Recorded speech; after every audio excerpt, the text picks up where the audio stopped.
ሰላም ጤና ይስጥልን ተመልካቾቻችን እንደምን ዋላችሁ እንደምን አመሻችሁ ከአንከር ሚዲያ ዝግጅት ክፍል ያክብሮ ሰላምታችንን እናቀርባለን።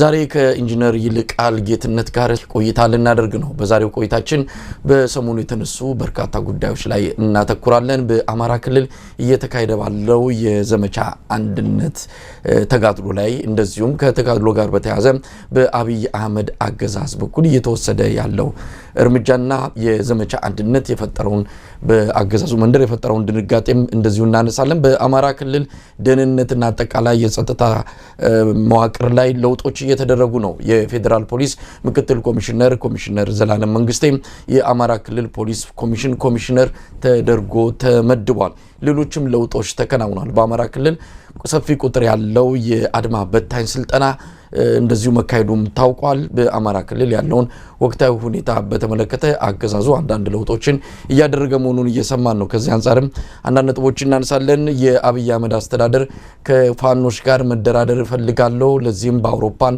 በአጠቃላይ በሶስተኛው ሀገር በሶስተኛው ወገኖች ድርድር ማድረግ እንደሚፈልግ ፍንጭ ማሳየቱን የአማራ ክልል የሰላም ካውንስል ፕሬዝዳንት ሰሞኑን መግለጻቸው ይታወሳል። ይህንንም ጉዳይ እናነሳለን። ከምክክር ኮሚሽኑ አንፃርም እንደዚሁ አንዳንድ ከፋኖ ጋር የተያዙ ጉዳዮች እየተነሱ ነው። በዚህ ጉዳይ ላይም ከኢንጂነር ይልቃል ጋር ቆይታ እናደርጋለን። ከኛ ጋር ሁኑ። መልካም ጊዜ።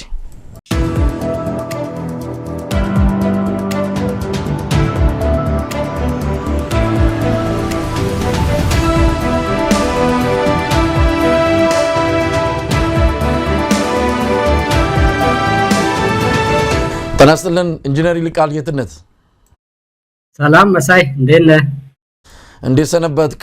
እንግዲህ ዘውትር እንደምናደርገው ዛሬም ተገናኝተናል። ያው ከሚዲያ አልጠፋም፣ በተለያዩ ሚዲያዎችም በመገኘት በወቅታዊ ጉዳዮች ላይ ሐሳብን ታካፍላለህ። የኢትዮጵያ ጉዳይ በየዕለቱ አዳዲስ ክስተቶችን ይዞ ስለሚመጣም ዛሬ በአዳዲስ ጉዳዮች ነው የምንነጋገረውና እንደው ቀደም ሲል ወደ ጠቀስኳቸው ቀጥታ ከመሄድ በፊት የሰሞኑ አጀንዳ እንዴት አደረገ? የብርቱካን ጉዳይ ብርቱካን ይባላል። ሰሞኑን ያገዛዙ ሚዲያዎች ከሜንስትሪም አንስቶ እስከ ዲጂታል ሰራዊቱ ድረስ ይህንን አጀንዳ እያመነዠገ ይገኛል። እንዴት አድርጓል? እንደው ባጭሩ የታዘብከው ነገር አለ? የታዘብኩት ነገር አለ። አንደኛ መንግስት በአጠቃላይ መሬት ላይ ባለውም ትግል በፖለቲካውም በህዝብ ግንኙነት ስራውም ተሸንፏል እና ያ ስለሆነበት ይሄንን ትኩስ ድንች በሁሉም ዘርፍ ወደሱ ያነጣጣረ ያለው ነገር ቅድም እንዳልኩ በፖለቲካ መሬት ላይ ባለው በአጠቃላይ በህዝብ ተቃውሞ እንዲሁም ደግሞ በትጥቅ ትግሉ የደረሰበት ውርጅብኝ አለና በተለይም ደግሞ ፋኖች ሰሞኑን ከዚህ በፊት የሚያደርጉት መቀናጀትና መናበብ እንዳለ ሆኖ አሁን ላይ ደግሞ በተለየ ሁኔታ በጋራ አቅደው እጅግ ውጤታማ በሆነ ሁኔታ የህዝብ ግንኙነት ስራውንም ሆነ መሬት ላይ የሚያደርጉትን የጦርነት እንቅስቃሴ አቀናጅተው አንድ ላይ መምጣታቸው ብርካስ ይዞታልና ይሄንን ኒውስ ሳይክል ዲፍሌክት የሚያደርግበት ሁሉ ጊዜ እንግዲህ አብይ የመጣበትን መንገድ የምታቀው ነው መሳይ። በፎቶ አፕ በዲሰፕሽን በማኒፑሌሽን በእንደዚህ አይነት ነገሮች ነው ወደ አደባባይ የመጣውና ያ ስላስጨነቀው አንድ አይነት ዜና መፍጠርና ይሄ መሬት ላይ ያለውን እንዳልኩ በሁሉም መንገድ ሽንፈት ያጋጠመውን ነገር አቅጣጫ ማስቀየር ይፈልጋል። ለዛ ደግሞ እንግዲህ ብርቱካንን አምጥቶ የመጀመሪያውም ድርሰት እኔ እንደምረዳው እሱ ነው የደረሰው ባይ ነኝ። በኋላም ፕሮፓጋንዳው መልሶ ለማጥፋት ያደረገው እሱ ነው። ይሄን ሁሉ ነገር ግን ሲያረግ ለምንድነው ካልከኝ ሴንሴሽናል የሆነ ነገር ወደ ሚዲያው አምጥቶ ዋንኛው መሬት ላይ ያለው ትግል የለኮሰበትንና የሚለበልበውን ሰዓት አቅጣጫ ለማስቀየር ነው መሳይ። ብርቱካንን ተከትሎ ወደ መጡት አጀንዳዎች ያንን መነሻ አድርጎ ማገዛዙ በሰፊው እያካሄደ ያለው የፕሮፓጋንዳ ዘመቻንም እስቲ እንግባበት። ምክንያቱም በቀጥታ ከፋኖ ትግል ጋር አጠቃላይ በኢትዮጵያ ከሚካሄደው የፖለቲካ ምስቅልቅል ያለ ገጽታ ጋር ተያይዞም እየተነሳ ስላለ ነው። አገዛዙም ይህንኑ የብርቱካንን ጉዳይ የፋኖ ኃይሎች ዘመቻ አንድነት ብለው ለጀመሩት ማቀጣጣያ የህዝብን ቁጣ እንዲገነፍል ማድረግ ያድርገው ተጠቅመውታል። ግን ከሰሩ አልተሳካላቸውም ወደሚል ድምዳሜም ስለደረሱ እንደው በዚህ ጉዳይ ላይ የተወሰነ ሐሳብ መለዋወጡ ጥሩ ነው። እንደው ለምን ብሎ ያነሳው ይመስላል ከመልስ ይልቅ ጥያቄዎች የበዙበት ዶክመንተሪ ፊልምን ያየ ነው። መልስ መመለስ የሚገባቸው ጉዳዮች ይያሉ የበለጠ ጥያቄ እንድናነሳ የሚያደርጉ ነገሮችን ነው ዶክመንተሪ ፊልሙ ትቶልን የሄደው። ለምን ይመስላል እንደው ለምን መረጣት ብርቱካንን በዚህ አጀንዳ በኩልስ ምን ለማግኘት ነው ይሄ ሁሉ ግርግር የተፈጠረው እንደው የታየ ነገር አለ ኢንጂነር ይልቃል እንግዲህ እነዚህ ሰዎች በጣም መሳይ እንግዲህ አንድ ነገር እኔን የሚቸግረኝ ነገር ይሄን መንግስት እንደ መንግስት ቆጥሬው አላቅም በጭራሽ በመንገድ ላይ ያለ ኢህአዴግ ተሟጦ ከቤተ መንግስት እስከሚባረር ድረስ ያ ዝቃጩና ሙጣጭ የሚባለው ሬዚዱዋል ፓርቲ ያለ ነገር ነው ያም በመሆኑ ደግሞ ባህሪው የመንግስትነትና አንድ መንግስት ለስተቱም ሆነ መልካም ስራው በመንግስትነት ደረጃ የሚመጥን አይደለም አትሊስት ፐርሚሲብል የሆነ ስተት አለ አይደለም ማንንም መንግስት ይሳሳታል ማንንም መንግስት ፕሮፓጋንዳ ይሰራል ፕሮፓጋንዳውም ሆነ ያቀደው ነገር ሊከሽፍበት ይችላል የነዚህ ሰዎች ግን ለጆሮም የማይመችና ቤተ መንግስት አካባቢ ያለ ሰው እንደው በዛ ያለፈ ሰው እንኳን ይሰራዋል ማትለውን ስተት የሚሰሩበት ዋና ምክንያት ምንድነው በምንም አይነት ለመንግስትነት የማይበቁ ሰዎች መሆናቸውን ማረጋገጫ ነው ይሄን ካልኩ በኋላ ምክንያቱ ምንድነው ካልከኝ የሚታይ ነገር አለው ምንም በአማራዎች ተቀነባብሮ የኦሮሞዎችን ስም ሊያጠፋ ተብሎ ከዚህም በፊት እንግዲህ በስማም ይያለ አረደው ብለው አንድ ቪዲዮ ሰርተው ነበር እንደዚሁ እና ይሄንኑ ሰሞን ደግሞ ታውቅ እንደሆነ ጀነራል ምግበ የሚመራው ብለው በጣም የሚያዋርድ መግለጫ ጽፈው አይታል አይደለም እንግዲህ በመከላከያ ገጽ ምን ያህል ከዜናው ጋር ግንኙነት የሌለው የሰውየውን ስም የሚያጠፋ ያንን አሁን የመንግስት የመከላከያ ሚኒስተር ኦፊሻል ገጽ ሰራው ብትል ሰው ያምናል ሌላ ሀገር ቢያው ያንን ዜና ሰራ በምንም አይነት እኮ አያይዘ መስራት ይችላል አይደለ በቃ ከፈለክ ስራው የፋኖችና የቀድሞ ህዋት ሰዎች ይገናኛሉ የሚል ዜና መስራት ቢፈልግ ከዚህ በተሻለ ሁኔታ ሊያሳምን በሚችል መንገድ መስራት ይቻላል እና ይሄ የሚያሳየው ውድቀታቸው ነው አሁንም በኦሮሞና በአማራ መካከል ልዩነት ለመፍጠር የኦሮሞን ስብ ለማጥቃት ነው ብሎ ልክ ያንኑ ፕሮፓጋንዳ እንትን ብሎ አሁንም ኦሮሞ ህዝብ ውስጥ ለመሸጎጥና አማራ መጣልህ ኦሮሞ ተጠንቀቅ ብለው ያንኑ የኦሮሞን ህዝብ ለማደናገርና ለማጭበርበር ያደረጉት ነገር ነውና ለኦሮሞ ህዝብ የሚያስቡ ቢሆኑ ኖሮ ስንት ሊደረግ የሚገባውና የኦሮሞን ህዝብ የሚያዋርድ በቁም የሚዘርፉ ቀማኞች ውሸታሞች አታላዮች ከሃዲዎች የሁሉ ነገር እንደዚህ ሰዎች ኦሮሞን የሚወክሉ ከሆነኮ እኔ የኦሮሞን ምናቀውን ማህበረሰብና ስንት ታሪካዊ ቁም ነገሮችና እሴቶች ያሉትን ህዝብ ማዋረድ ነው ራሱ በእናብይም ወከል ከሆነ በጣም አደገኛ ነገር ነው ማለት ነው እና እነዚህ ሰዎች አታስፈልጉንም ማለት ነው በዚህ አጋጣሚ የኦሮሞ ህዝብ ያለበት እንጂ እነዚህ ሰዎች የኦሮሞ ተወካይ ነን ካሉ በእውነት የኦሮሞን ህዝብ መናቅም አንቋሸሽም ነው እንደው ለወሬ የማይመችም ነው ምልህና ባጭሩ የፈለጉት ነገር የነበረው ግን በአማራ ህዝብና በኦሮሞ ህዝብ መካከል ስንጥቅ መፍጠር ገደል መፍጠር መጠራጠር መፍጠር እና እነሱ ደግሞ ኦሮሞ ህዝብ ጉያ ውስጥ ለመሸጎጥ ነበር የሚል እምነት ነው ያለኝ ሳይ እና ያ ደግሞ አልሰራችም ኢንጂነር ሊቃን እንግዲህ ከተለያዩ እንደዚሁ እንዳንተ ፖለቲካን በቅርብ ከሚከታተሉና የ24 ሰዓት ስራቸው አድርገው ከሚሰሩ አንዳንድ ፖለቲከኞችም ጋር ስንነጋገር ይሄ የሰሞኑ የብርቱካን አጀንዳ በሶስት ዋና ዋና ነገሮች አገዛዙ አቅዶ የፈጠረው እንደሆነ ይረዳሉ አንደኛው ቀደም ሲል አንተም የገለጽከው በኦሮሞና በአማራ መሃል እንዲያነት ሽብልቅ በመፍጠር የኦሮሞ ህዝብን በጉያው ስር ለመክተት ምክንያቱም ሙከራ በተለያየ መንገድ አድርጎ አልቻለም ባለፈው ሁለት የኦሮሞ ፖለቲካ ድርጅቶችን ራሱ ፋይናንስ አድርጎ ከጀርባ ብዙ ነገሮችን ሰርቶ ከጎኔ የተሰለፉ ሰሜኖች እየመጡባችሁ ነው ብሎ ኦሮሞችን ወደ ጎኑ ለማሰለፍ ያደረገው ጥረት ከሽፎበታል ስለዚህ በዚህኛው መንገድ ደግሞ ኦሮሞ ላይ ጥላቻ እየተስፋፋ ነው የሚል አጀንዳ በመምዘዝ የኦሮሞን ቀልብ ለመሳብ ኦሮሞችን ከጎኑ ለማሰለፍ እንደ አንድ አይነተኛ አጋጣሚ ተጠቀመው ብለውም በዚህ መልኩ የሚገልጹት አለ ሁለተኛ ደግሞ ዘመቻ አንድነት የፈጠረበት ድንጋጤ አለ ሰራዊቱ እየተበተነ ነው በየቦታው የሚሰማው በተለይ አማራ ክልል ላይ ሰራዊቱ እየለቀቀ ነው ከፍተኛ ችግር ተፈጥሯል ስለዚህ ይሄ አጀንዳ ገኖ እንዳይወጣ ይሄ ህዝብን ልቡንም ጭንቅላቱንም የሚቆጣጠር አጀንዳ ያስፈልግ ነበርና ይሄንን በማብጣት ያንን የዘመቻ አንድነትን አጀንዳ መሸፈን ተፈልጓልና ያንንም ለመጠቀም ያደረገው ሊሆን ይችላል የሚልም ገልጸውታል ሌላ ባለፉት 6 አመታት ኢትዮጵያ ውስጥ መከራ ስቃይ የሰው ልጅ ከፍተኛ የሆነ ጭካኔ የተሞላባቸው ግድያዎች ጠለፋዎች አስገድዶ መድፈሮች ተከናውኗል በመንግስት በቀጥተኛም ይሁን በተዘዋዋሪ እኔ ከደሙ ንጹህ ነኝ እኔ ጻድቅ ነኝ ይሄው እንደምታዩት ይሄንን ድራማ ሰርተው አምጥተዋል ስለዚህ እስካሁን የተደረጉትም እንደዚሁ ድራማ ናቸው መንግስት ምንም እጁ የለበትም አይነት መልእክትም ለህብረተሰቡ ለመስደድ የተደረገ ሙከራም አድርጎ የወሰዱት ወገኖች አሉ እስቲ በእነዚህ አጀንዳዎች ወይም በእነዚህ የፖለቲከኞች አስተያየት ተስማማለህ እስማማለሁ መሳይ ግን ይሄን ሁሉ አቀዶ ምኑን አገኘ ነው መጨረሻው እኮ ባጭር አነጋገር እነዚህ ነገሮች አቀደ ግን አሁን አብይ በነበረው ነገር ሁሉ የለበትም ለተጠለፉትም ሆነ ለታገቱት ቤታቸው ለወደመው ለአማራዎች ለደረሰው ስቃይ ሁሉ የለበትም ብሎ የሚያምን ኢትዮጵያዊ ተገኝቷል በዚህ ፕሮፓጋንዳ እኔ አይመስለኝም የኢትዮጵያ ህዝብ እንደዚህ እነሱ እንደሚያስቡት የማያስብና ግራቀኙን የሚያይ ህዝብ አይመስለኝም እና በዛ ደረጃ የተሳካላቸው አይመስለኝም እኔ ሁለተኛ ቀደም እንዳልኩ በኦሮሞ ህዝብ ጉያ ለመሸጎጥ ያደረጉት ጥረትም የተሳካ ነገር አይደለም መሬት ላይ ያለውንም የፋኖ እንቅስቃሴና የአንድነት ዘመቻ ዓለም አቀፍ ሚዲያዎች ሁሉ እየዘገቡት እንደሆነ የታወቀ ነገር ነው ዛሬም ትናንትና የአሜሪካ የውጭ ጉዳይ ሚኒስትር ለአብይ ደውሎለት እንደነበረ ስልክ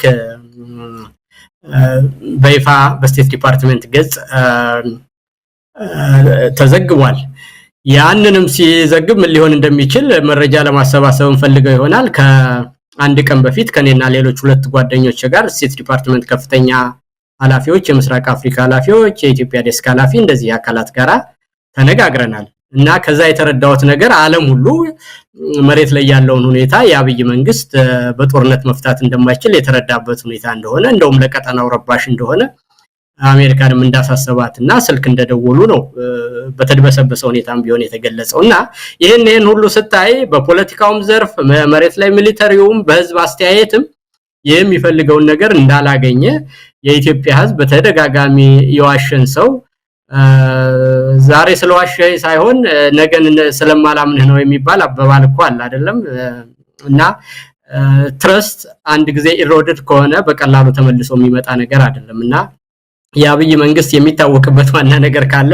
መዋሸትና ማታለል መሆኑን ስለታወቀ አብይን ከዚህ በኋላ ወተት ነጭ ነው ብሎ ቢናገር እንኳን ይሄ ቀጣፊ ዛሬ እውነት የተናገረ ሌላ የሚያታልለው ነገር አለ ማለት ነው እንጂ የሚል እውነት ተናገረ ብሎ የሚለው ሰው እንደሌለ እርግጠኛ ነኝ መሳይ እንግዲህ ኢንጂነር ሊቃል ወደ አማራ ክልል ወቅታዊ ሁኔታ በተለይም ዘመቻ አንድነት ከተጀመረ አንስቶ ዛሬ 10ኛ ቀኑ ላይ ነው ያለው ዘመቻው በተለይ በ8-7 ቀናት ጉዞቹ ከፍተኛ የሆነ ወታደራዊ ድል ነው የተገኘው የዚህ ዘመቻ ዋንኛ ዓላማው በአማራ ፋኖ የተለያዩ መዋቅሮች የተሰራ ያለውን የአንድነት ሂደት እንደዚሁ በመጨረሻም በፖለቲካዊ መዋቅር አንድ ሆነው ለመውጣት የሚያስችላቸውን ጉዞ ማሳረጊያ አድርገው የጀመሩት ትግል እንደሆነ ነው በተደጋጋሚ ሲገለጽ የነበረው እንደው እንዴት ተከታተልከው ይሄ በአንድነት ሲጠበቅ የነበረ ፋኖች አንድ ላይ አቅደው እንዲህ አይነት ግብ አስቀምጠው መዋጋት ይችላሉ ወይ የሚለውን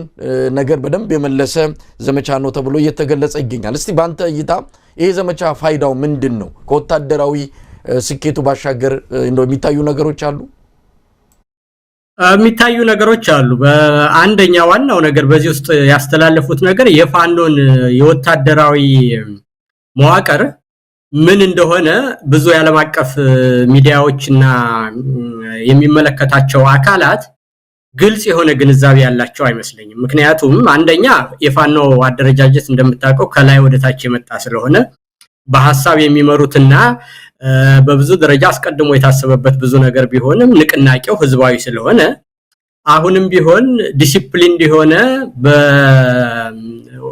በኮማንድ የሚታዘዝ አንድ ወጥ የሆነ ወታደራዊ አደረጃጀት ከሌለ ዋርሎርድስ ሊፈጠር ይችላልና አገሪቷ ወዳልታሰበ መንገድ ልትሄድ ትችላለች የሚል የተለያዩ አካላት ስጋት ነበራቸው አሁን ላይ ግን የሆነው ነገር በተግባር ሲታይ ፋኖች ወታደራዊ ስትራቴጂ አቅደው ለዛ ኦፕሬሽን የሚያስፈልገው ሞቢላይዜሽን ሰርተው ሁሉም የህዝብ ግንኙነት በጋራ መግለጫ እየሰጡ ኦፕሬሽኖች በጋራ እየተደረጉ ወታደሮችና የቅርብ ኃላፊዎቹ የሚሰጡትን መመሪያ እየተቀበለ ሳያወላውል ሳይሸራርፍ ያንን የሚፈጽም ዲሲፕሊን እንዲሆነ ወታደር እንዳላቸው ለሚመለከታቸው አካላት ሁሉ ማሳየት ችለዋል። ይሄ ትልቅ መልእክት ነው። በቀጠናው ሰላምና መረጋጋት ለሚፈልጉ አካላት ፋኖ አማራጭ ፖለቲካ እና የወታደራዊ ኃይል መሆኑን የሚመራበትም የሰንሰለት ያለው መሆኑን አንድ ኦፕሬሽንም አቅዶ በተግባር መፈጸም የሚችል መሆኑን የህዝብ ግንኙነቶችና የፖለቲካ አካላትም ሆነ የወታደራዊ አካላት አንድ ላይ አቅደው ወደ ተግባር መለወጥ የሚችሉ ኃይሎች መሆኑን ወታደሩም ደግሞ በእዝ የተያዘና በስርዓት የሚመራ ዲሲፕሊን እንዲሆነ ወታደራዊ አደረጃጀት ያለው ግዙፍ ሰራዊት እንዳላቸው ማስመስከር ችለዋል። በዛ ላይ ደግሞ ውጤታማነቱን ካየኸው እንዳየው ብዙ አዋጊ መኮንኖቻቸው ሁሉ የተሰውበት ብዙ ወታደር የተማረከበት ብዙ ቦታዎችን ያስለቀቁበትና አንድነታቸውን ሁሉ ያረጋገጡበት ስለሆነ በጣም መልክቱ እጥፍ ድርብ ነው መሳይ። ኢንጂነር ይልቃል ይህንን አስመልክቶም አፍሪካን ኢንተለጀንስ አንድ ሪፖርት አውጥቷል። ምናልባት በራሱ ምንጮች ጠቅሶ ነው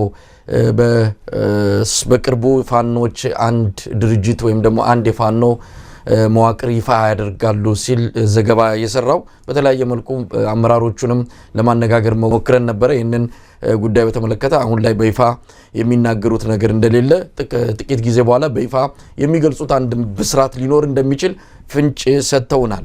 ስለዚህ የፋኖ አንድነት ይመጣል የሚለውን የብዙዎች ጥያቄ የብዙዎች ተስፋ የሚመልስ ነው ማለት ይቻል ይሆናል። ነገር ግን ሌሎች ኃይሎችም አሉ በመዋቅሩ ያልገቡ እንደዚህ በፋኖ ተደራጅተው በተለያዩ አካባቢዎች የሚንቀሳቀሱም አሉና እነሱንስ ምን ማድረግ ይቻላል? የፋኖ አንድነት ሲባል እነሱንም ማጠቃለል አለበት የሚል ጥያቄ ይመጣል ከግራ ከቀኝም። እዚህ ላይ ምን አስተያየት መስጠት ትችላለህ? እንደናንተ አይነት በፖለቲካው እንደው ገፋ ብሎ የሄደ ፖለቲከኛ እነዚህን ኃይሎች አንድ የማድረጉ እንትን ላይ ብዙም አትታዩም። ይልቅስ እንደውም የምትታሙት ወገንተኛ ናችሁ ተብላችሁ ነው። ለአንዱ ክንፍ ለአንዱ መዋቅር ተወግናላችሁ ተብለው ነው በተለይ በዛኛው ወገን ባሉት ዘንድ የምትወቀሱትና ይህንን ወቀሳ እንዴት ታያላችሁ? እነሱ ባልመጡበት ያኛው መዋቅር ባልመጣበት የፋኖ አንድነት ሙሉ ነው ማለት እንችላለን ወይ? አይ እንደዚህ አይነት አደረጃጀት በግድ ፍጹም ሆኖ ሁሉም ነገር አንድ ጊዜ ይለቅ የሚል ሰው ፖለቲካን የማያውቅ ሰው መሆን አለበት። በየትኛውም አደረጃጀት ውስጥ የተስማማ አብሮ መስራት የሚችል አብዛኛው ያመነበት ነገር ይፈጠራል። ግን 100% ሁሉም አካላት አንድ ነገር ሲፈጠር ይመኑበት የሚባል ከሆነ የምጽአት ቀን ይመጣል። እንደዛ ሊሆን አይችልም። ግን አብዛኛው ኃይል ብዙ ሰው የሚደግፈው ብዙ ሰራዊት ያለው በአመለካከትም እና በተግባርም በፖለቲካም ብዙ ሪፕሬዘንቴሽን ያለው አካል እያደገ ከሄደ ያንን መደገፍ ትክክለኛ የሞራልም የእውነትም ለትግሉም ቁርጠኝነትን የሚያረጋግጥ ነገር ነው እና ሁሉም ሰው አንድ ላይ ካልመጣ አልደግፍም ካለ አንድ ሰው መመጻደቅ ነው የሚሆነው እና ሁለተኛ ደግሞ ሁለት አካላት አንድ ላይ ካሉ ለሁሉም እኩል ማድረግ ትክክለኛ እንትን አይመስልኝም። ያጠፋ ካለ ያጠፋውን አጠፋ ማለት የሄደበት መንገድ ትክክል አይደለም ከተባለ ትክክል ማለት እንጂ እኛ ፖለቲከኞች ነን፣ አቋም አለን፣ ግልጽ ሐሳብ አለን። ስለዚህ ያጠፋ ካለ ይሄ የግለሰቦች ጉዳይ አይደለም፣ የሀገር ጉዳይ ነው። እኛም አለንበት እዛ ውስጥ ለስራው አስተዋጽኦ እናደርጋለን። መከራውም የሀገራችን ጉዳይ ያሳስበናል። ስለዚህ ገሌ ከገሌ የሚባል ነገር ሊኖር አይገባውም። የመልካም የሰራ ቀና ነገር ያደረገ ይበረታታል፣ ይሾማል፣ ይሸለማል፣ ድጋፍ ያገኛል። በአንጻሩ ደግሞ ለግል ጉዳዩና ነገሮችን ሁሉ እኔ ያልኩት ካልሆነ ያለ የሚሄድ ሰው ካለ እንደውም ልንታገለው ሁሉ እንችላለን በግልጽ ለመነጋገርና ይሄ እኛን ሩቅ አድርጎ ራሱን የትግሉ ባለቤት አድርጎ እንደዛ የሚል ሰው ካለ ራሱም የተሳሳተ ግንዛቤ እንዳይኖረው ማለት ነው። እኛም ራሳችን ልንተጋገል ሁሉ እንደምንችል መታወቅ አለበት። ይሄ ግልጽ ነው። ግን ሁሉም ወንድሞቻችን አስተዋጽኦ የሚያደርጉ ሁሉ ለትግሉ አንድም ሰው ሳይቀር አብረው እንዲሰሩ እንዲተባበሩ ሁሉም ሰው የሚያደርጋት ጠብታ ሁሉ ለትግሉ እንደምትጠቅም የታወቀ ነው። ግን እኛን በምንድነው በደጋፊነት የሚፈረጅ ካለ መጀመሪያ ደጋፊ አይደለንም። እዛው ውስጥ ትግሉ ውስጥ ያለን የምንችለውን አስተዋጽኦ በተሰማራብን መስክ የምናደርግ ሰዎች መሆናችንንም የተዛባ ግንዛቤ እንዳይኖራቸው ማወቅ ያስፈልጋል። ግን አሁን ያደረጉት ነገር አንድ ላይ ለመምጣት ቅድም እንዳልኩ ፖለቲካቸውንም ወታደራዊ ስራቸውንም የህዝብ ግንኙነታቸውንም አብዛኞቹ አካላት በተግባር ያረጋገጡ ስለመጡ አንድም ቢሆኑ ሊሰሩት የሚችሉት ነገር ይሄንን ስለሆነ ወደ አንድ የመምጣታቸው ነገር ብዙ ርቀት እንደወደ የሚያሳይ ነገር እና እናንተም ቢሆን ኢንጂነር ይልቃል ያንተ ሚና እንግዲህ እንደሚባለው እንደው አታዳላም ለአንደኛው ወገን በግልጽ የሆነ አድሏዊ አሁንም ስትገልጸው ስትናገረው ሰፊ ቁጥር ያለው ሰፊ ቦታ የሚሸፍን ኃይል ብዙ ወታደሮች ብዙ ሰራዊት ያለው ኃይል የጠነከረና ከፍ ያለ ከመጣ ይሄን በግልጽ መደገፍ ይገባናል አይነት ይመስላል ስለዚህ ለአንዱ ወገን ይሄን ጥንካሬ ወይም ደግሞ ይሄንን አቅም ሰተህ መደገፍ የሄድክበት ርቀት በዛ ወገን ደግሞ ተመሳሳይ የሆነ ነገር ይናገራሉ እኛ ጋር ነው ሰፊ ቁጥር ያለው በእኛ በኩል ነው ሰፊ ተቀባይነት ያለው ብለውም ደግሞ የድርሻቸውን የሚገልጹ አሉና እንግዲህ መሃል ሆኖ ይሄንን ለሚመለከት ሰው ዳኝነቱን ለመስጠት የሚቸገርበት ሁኔታ ሊኖር ይችላል ግን አንተ አላዳላም ለአንደኛው ወገን ማዳላት አይደለም እኔ እዛ ውስጥ ነኝ እኮ ነው መሳይ እኔ ማዳላት እኔ ሽማግሌ አይደለሁም እኮ ታጋይ ነኝ መሳይ እንደ ግልጽ ሆነ እንጂ እና አብሬያቸው የሰራው ማቃቸው ልጆች ስራቸውን ምደግፋቸው ሰዎች አሉ እነዛ ሰዎች ውጤታማ እንዲሆኑ ደግፋለሁ ግን ይሄ መጀመሪያ መደገፍ እኮ ማዳላት እንዴት ሊሆን ይችላል ማለት ለትግሉ አስተዋጽኦ ማድረግ ማዳላት የሚሆን እኮ ሁለቱ ተጣልተው እየተታኮሱ ባንዱ ወገን በቆም ነው አይደለ ማዳላት የሚባለው ሁለቱም የሚችሉትን እያደረጉ ያሉ አካላት ናቸው አብረው ቢሆኑ ጥሩ ነው ነገር ግን ለሁለቱም እኩል ሁን የሚባለው ነገር ይሄ ምንድነው ትክክል አይደለም ማስተሳሰቡ ራሱ ማለት ነው መጀመሪያ እኔን ለምንድነው የምታወጣኝ ከትግል ውስጥ ወይም ማንኛውም ኢትዮጵያዊ እኮ እዛ ትግል ውስጥ አለ በዛ በኩል ያሉትም ያቅማችንን እየሰራን ነው ምንችለውን አለን ብዙ ኃይል አለን ካሉ ይስሩ መልካም ነው ለምን ሰራችሁ ያላችሁ የለም ለምን ኖራችሁ ያላችሁ የለም ለምን አስተዋጽኦ አደረጋችሁ ያለ ሰው የለም እኔ አልሰማው እኔ ልል አልችልም ወንድሞቼም ናቸው ጓደኞቼም ናቸው ግን ሁለቱንም ገለልተኛ ሆነ የሚባል ነገር ካለ እንደዚህ የሚያረግ ሰው እንደውም እኔ ያበሳጨኛል ልክ አይደለም እንደዚህ አይነት ነገር አንደኛ የተሰራ ጥፋት ካለ ጥፋቱን ጥፋት ነው ማለት ሁለተኛ መስመር የለቀቀ ሰው ካለ ወደ መስመር ግባ ማለት እንጂ ለሁለቱም አላዳላም የሚባል ኮንሴፕት ነው ምን እንደሆነ ሊገባኝ አልችልም እንደ ፖለቲካ አቋም ልክ አይደለም አስተሳሰቡን ምን ያልደግፍም እንደ ያለው ነገር ማለት ስለዚህ ያኛው አንታውን ያለበት ወይም ደግሞ ምደግፈው ወይም ደግሞ አብረ ምትሰራበት አካል ትክክል ነው ያኛው ጥፋተኛ ነው የሚል ድምዳሜ ላይ ደርሳል ማለት ነው ምክንያቱም አንድ እንዲሆኑ የማድረግ እንቅስቃሴ ጥረቱ አሁንም አለ ያንን ማጠናከር ሲገባ ይሄ በዚህ አይነት ልዩነት ውስጥ እንዲቆዩ መደረጉ አንደኛ ትግሉንም ጎትቶታል በተወሰነ ደረጃ የሚለው ነገር በብዙዎች ዘንድ ተቀባይነት ያለው ነው ስለዚህ አንተ አንደኛው አካል ልክ አይደለም አንደኛው ትክክል ነው ብለ ድምዳሜ ላይ ደርሳል ማለት ነው አይ በሂደታቸው ምን ያደረጉ እንዳሉ ዝርዝር ዕውቀት የለኝም ግን እኔ ከመጀመሪያውም ጀምሮ ሲጀመር ጀምሮ የማቃቸው አብሬያቸው የሰራው በሂደቱ ውስጥ ያለሁበት ሲጀምሩ ጀምሮ ያማከሩ ሰዎች በግልጽ የታወቀ ነው በሌላ ወገን ደግሞ ከነስክንድር ጋር ምንም ግንኙነት የለኝም እንዴት እንደሚሄዱ ማላቅም አማክረውኝ ማያው ግን በሚዲያ ማያው አለ የሚሰሩት ነገር አለ የሚደክሙት ለሀገራቸው እንደሆነ አውቃለሁ ገነዘባለሁ ግን ግንኙነትም የለኝ የሥራ ግንኙነትም ሆነ ተግባር የለኝም ስለዚህ የማቀው ነገርና በሚችለው መልኩ አብሬያቸው የሰራዋቸውን ሰዎች መደገፌ እነዛን ማጣጣል ተደርጎ እንዴት እንደሚታይብኝ እኔ ሊገባኝ አይችልም ማለት ነው ግን አብረው ቢሰሩ አንድ ቢሆኑ አደረጃጀታቸው ወደ አንድ ነገር ቢመጣ ይመቸኛል ለኔ ደግሞ የምትፈልገው አደረጃጀት ምን አይነት ቢሆን ነው ካልከኝ መጀመሪያ ቀደም እንዳልኩ ያልተማከለ አስተዳደር እንዲሆን ፈልጋለሁ የጎጃም ፋኖች አንድ ላይ እንዲመጡ የጎንደር ፋኖች አንድ ላይ እንዲመጡ የሸዋዎች አንድ ላይ እንዲመጡ የወሎች አንድ ላይ እንዲመጡ ከዛ በኋላ ደግሞ የየራሳቸውን ሪፕሬዘንቴሽን ውክልና ወስደው የጋራ አመራር ፈጥረው አንድ እንዲሆኑ ነው የምደግፈው እንጂ ሁለት ድርጅት ተፈጥሮ ሁለቱ እንደዚህና እንደዚህ ደግሞ እነሱን ለማቀራረብ ደግሞ ሌላ ስራ እንዲመጣ አይበል የሸዋ ሰዎች እዛው አጠገባቸው ካሉ ሁለቱ የሸዋ ወንድማማቾች አብረው ሳይሰሩ ከጎጃም ጋር አንድ ስለመሆን ብቻና ተነጥለው ሲመጡ ነው ልክ አይሆንልኝ በሜዳም ቅርበት ላይ መገናኘት የሚችሉ በወንድምነትም አብረው ያሉ በሚተዋወቁ ሰዎች የሸዋ ሰዎች አንድ ላይ ሳይሆኑ ከጎንደርና ከወሎ ጋር መገናኘት የሚለው ሎጂካል አይሆንም ስለዚህ የሸዋ ልጆች ወንድማማቾች ናቸው ጓደኛሞች ናቸው አብረው የሚሞቱ ናቸው የስጋ ዘመዶች ናቸው አንድ ይሁኑ መጀመሪያ የወሎ ሰዎች አንድ ይሁኑ የጎጃም ሰዎች አንድ ይሁኑ፣ የጎንደር ሰዎች አንድ ይሁኑ። ከዛ በኋላ ደግሞ ያን አንድነት ይዘው የጋራ አመራር ይፍጠሩ የሚለውን አመለካከት ነው እኔ የምደግፍ መሳይ።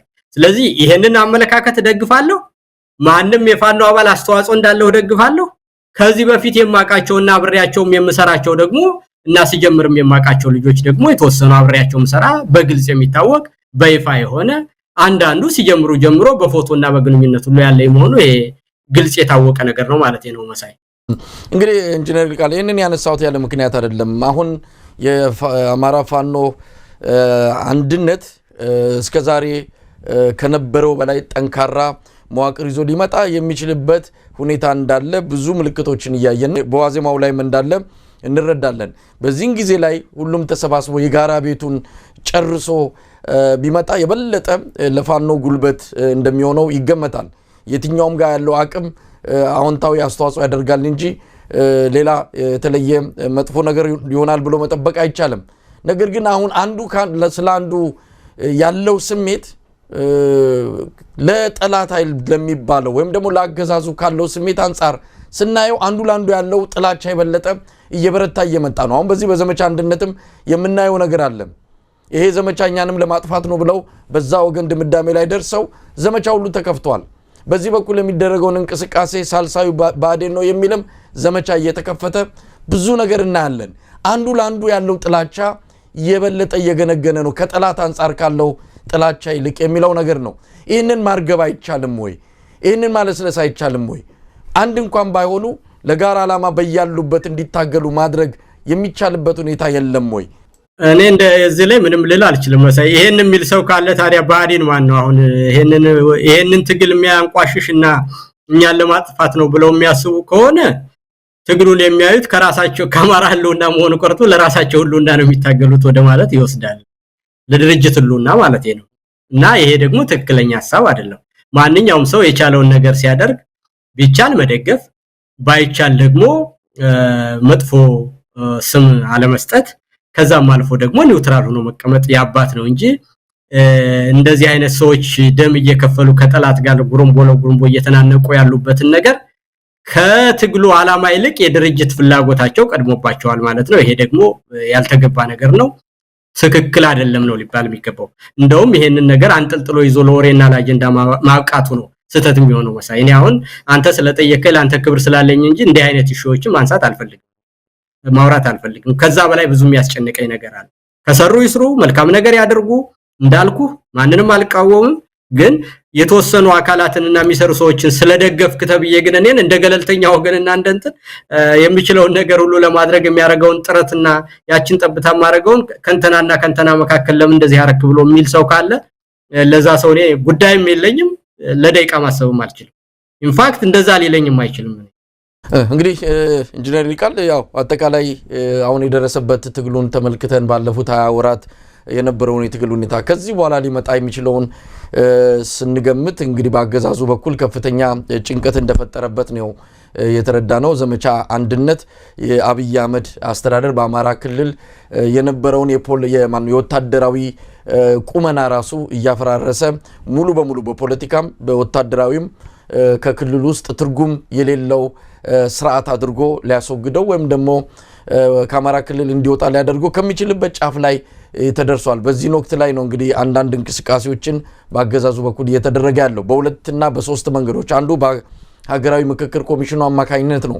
የተወሰኑ የፋኖ መዋቅሮችን አነጋግረናል፣ በአጀንዳ ማሰባሰብ ላይ ከነሱ ጋር እየሰራን ነው የሚል መግለጫ በአንድ የምክክር ኮሚሽኑ ኮሚሽነር ተሰጥቷል። ከትላንት በስቲያ ትላንትም ይሄ መረጃ አየር ላይ ነው ያለው። ከዛ ባሻገር ደግሞ የሰላም ካውንስል በሚል የሚንቀሳቀሰው የሱ ዳይሬክተርም የሰጡት መግለጫ አለ። በሶስተኛ ወገን በሶስተኛ ሀገር በአውሮፓም ተጠቅሷል። በዛ አብይ አህመድ ከፋኖዎች ጋር መነጋገር ይፈልጋል የሚል መግለጫ ነው የተሰጠው። እስቲ እነዚህ ነገሮችን እናንሳ።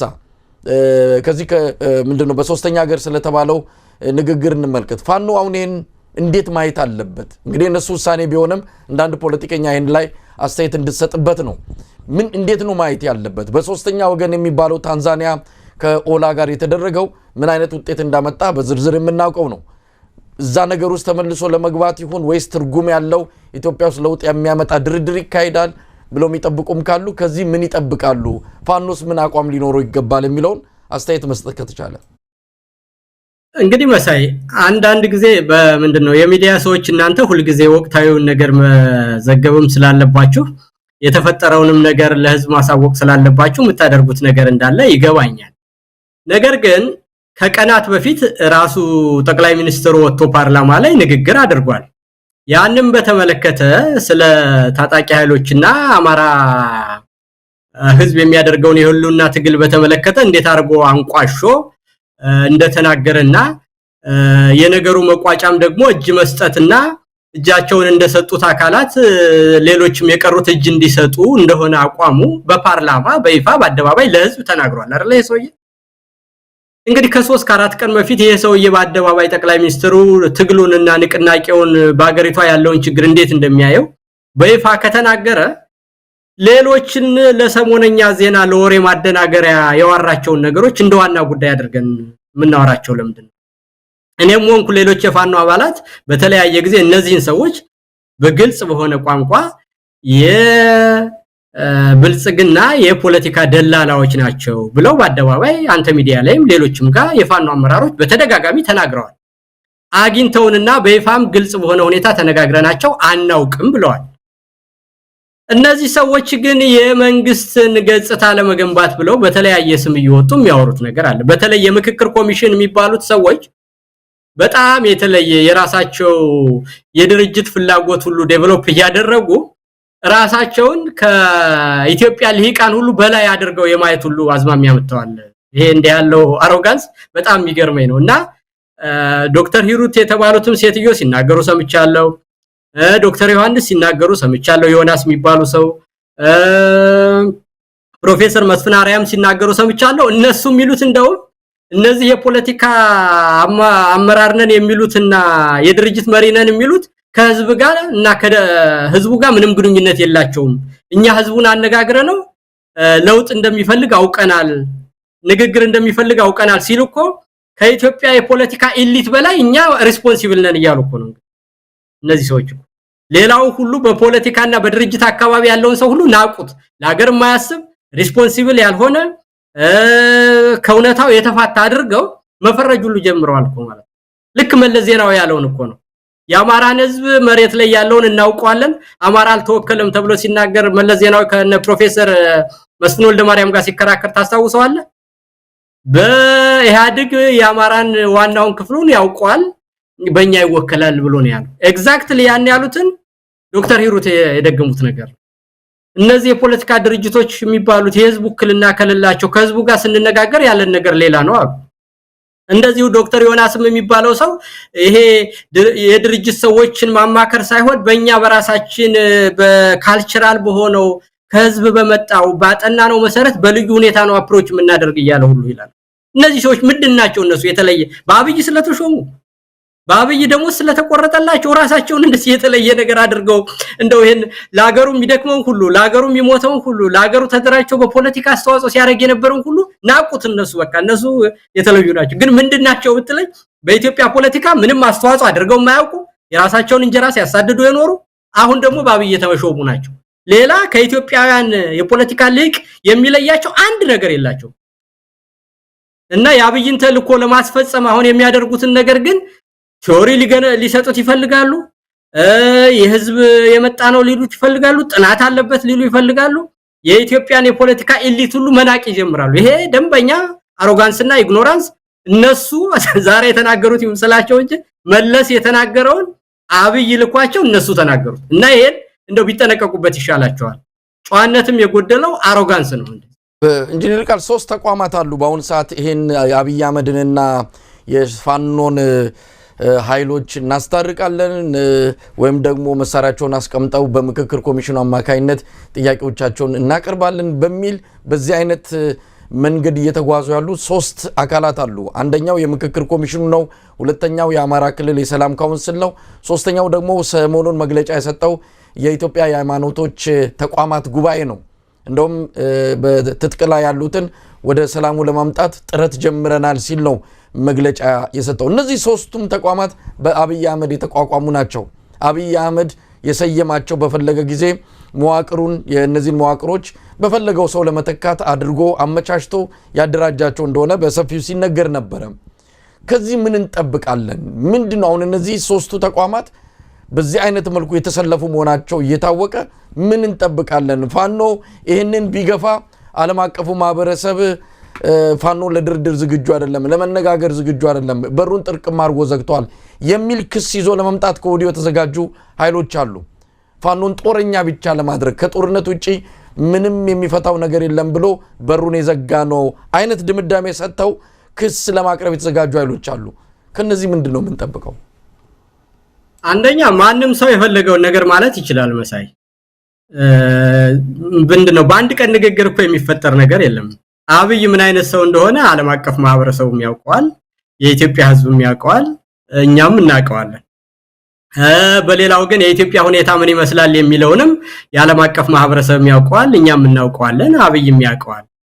ስለዚህ እንደው ዝም ብሎ በአንድ ቀን ንግግር የዓለም አቀፍ ማህበረሰብ ራሱ ድርድር እንዴት እንደሚደረግ የአንድ ሀገር የፖለቲካ ሁኔታ እንዴት አሰስመንት ተሰርቶ አቋም እንደሚወሰድ በውስጥ ያለው የፖለቲካ ኃይሎች ቅራኔና የአፈታት ዘዴ ምን መምሰል እንደሚችል እንደው ዝም ብሎ በፐብሊክ ሪሌሽን እና በአንድ አይነት ቶኪንግ ፖይንት የሚያልቅ ነገር እንደሆነ አድርጎ ማየት እኔ ነገሩን ማቃለል ይመስለኛል መሳይ። እና በዚህ የሚሞኝ አካል የለም። አሁን በአሁኑ ሰዓት የአብይን አታላይነትና ቀጣፊነት ያላወቀ የዓለም ማህበረሰብ የለም፣ ያልተጣላውና ያልካደው ሰው የለም። ስለዚህ ፋኖን ጦረኛ አድርጎ የሚያይ ፋኖችን እኮ ማናገር ይችላል። ፋኖች ኮንታክት አላቸው፣ በተለያየ በኤምባሲዎች በምን የሚያናገሯቸው ሰዎች እንዳሉ እኔ በግሌም አውቃለሁ። አብይ ሁሉ የተለያዩ ሰዎችን አገናኙኝ እያለ ደጅ እንደሚጠና አውቃለሁ። አብይ የሚፈልገው የምርጫ ሰዓት ደርሳበታለች፣ ያችን የምርጫ ሰዓት ሳታልቅ እና ጊዜዋ ሳታልቅ የሱን ስልጣን ሌጂቲሜት ለማድረግ አንድ አይነት ነገር ተነጋገሩ ብሎ እንግዲህ አብይ በሱ ቤት እኮ ስማርት እሱ ብቻ ነው፣ እሱ ነው ማሰብ የሚችለው፣ ሌላው ሰው ማሰብ አያውቅም።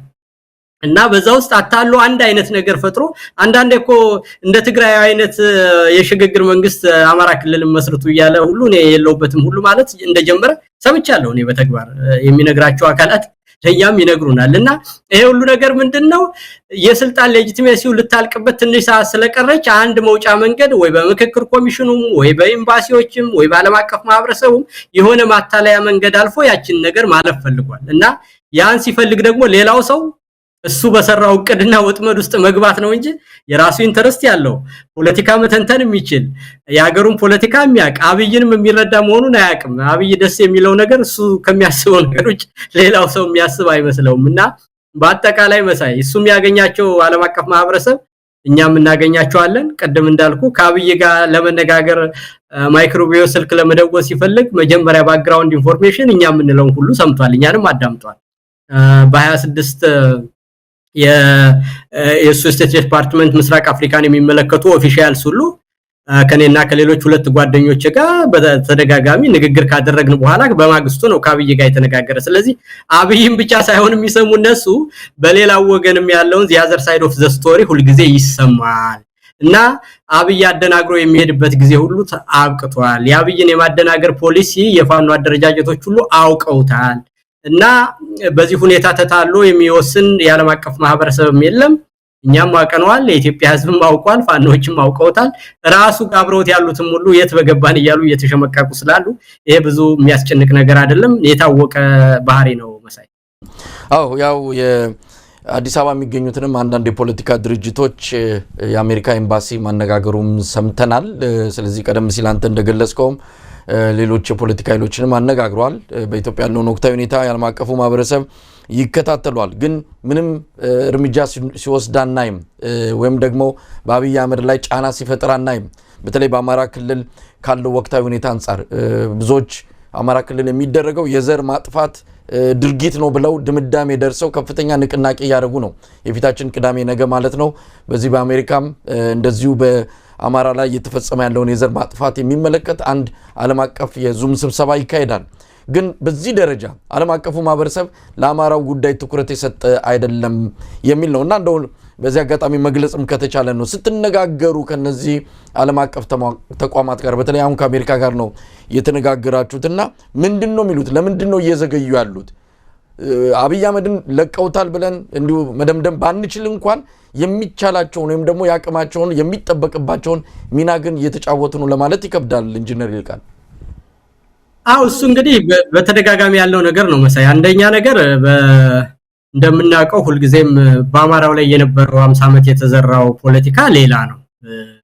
ጨቋኝ ደመጣጭ የሌሎችን መብት የማያከብር እና በብሔር ብሔረሰቦች እስር ቤት የሆነ ሀገር ነው። ለዚህ ደግሞ አማራንና ቤተክርስቲያንን ተጠያቂ አድርጎ የተዘራ ሰፊ ፕሮፓጋንዳ አለ።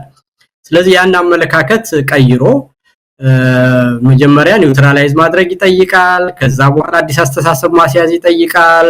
ከዛ በኋላ ደግሞ ድጋፍን መስጠትን ይጠይቃል። ያ ረጅም ያመለካከት ትግል ስለሆነ ያ ራሱ የፈጠረው ችግር አለ። ሁለተኛ በአማራ ኃይሎች ላይ ደግሞ ተቀናጅቶ ደንበኛ የጋራ የሆነ ፕላትፎርም ፈጥሮ ትግልን አስተባብሮ የመምራትና አንድ አይነት ነገር የመነጋገሩ ነገር ያ ራሱን የቻለ አንድ ችግር አለው። በሶስተኛ ደረጃ ደግሞ የዓለም አቀፍ ማህበረሰብ አሁን ትኩረቱን የሚስበው በዓለም ላይ ብዙ አይነት ውጥንቅጥ ነገሮች አሉ። እዚሁ አሜሪካ መንግስትም የራሱ ለውጥ አለው። ፖለቲካቸው በውስጥ በጣም የተከፋፈለ ነው። የኢራንና የእስራኤልና የጋዛ ጉዳይ ራሱን የቻለ ችግር ነው። የዩክሬንና የራሺያ ጉዳይ ራሱን የቻለ ችግር ነው።